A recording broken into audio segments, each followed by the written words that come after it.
5th number question ये है, the first term of AP is, क्या है? The first term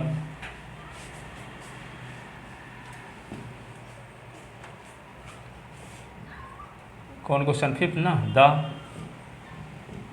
first term of AP is, AP is क्या है? 5। फिर क्या लिखा है? Last, the last term is 45, the last term is 45। फिर क्या है? And the sum of, and sum is 400, sum is 400।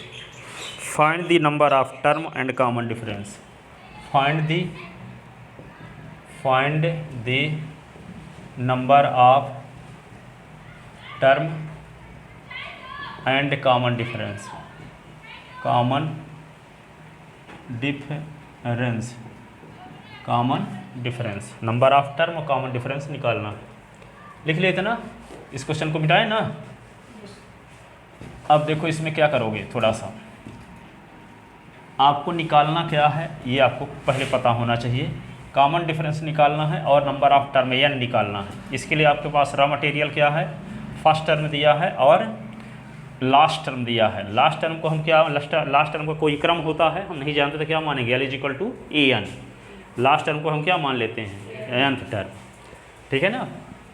तो सॉल्यूशन इसका देखो, यहाँ पे क्या करोगे, इसका थोड़ा सा समरी बताते हैं। आपको एल दिया है, L is equal to 45, A is equal to दिया है 5। एल इज इक्वल टू हम क्या माना करते हैं जनरली? ए एन मान लेते हैं, लास्ट टर्म एन में नंबर में है, ठीक है। तो एल की वैल्यू 45 है, तो यहाँ पे A plus N minus 1 into D, ठीक है। तो 45 ए की वैल्यू आपको पता है 5, A N minus 1 into D, ठीक है।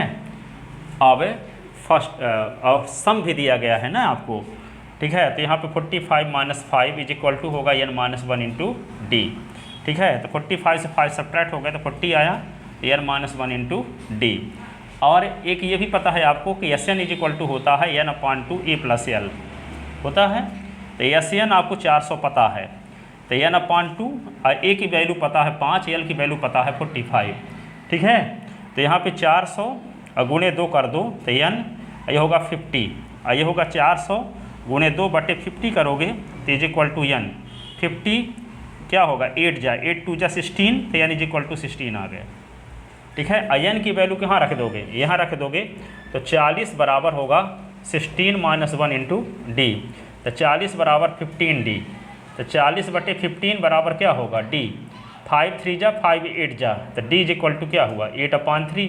तो डी मिल गया, एन मिल गया, यही तो निकालना था आपको, ठीक है ना।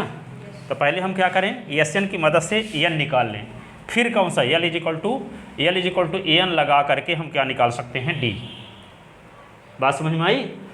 तो लिखो सॉल्यूशन में क्या लिखोगे? Let A and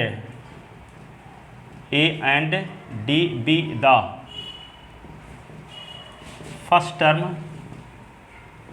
term and common difference of AP, common difference of AP. According to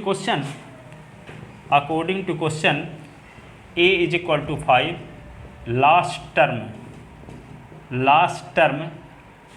L is equal to क्या है? 45 और S N is equal to आपको दिया है 400, S N is equal to 400, ठीक है ना। अब तो वी नो दैट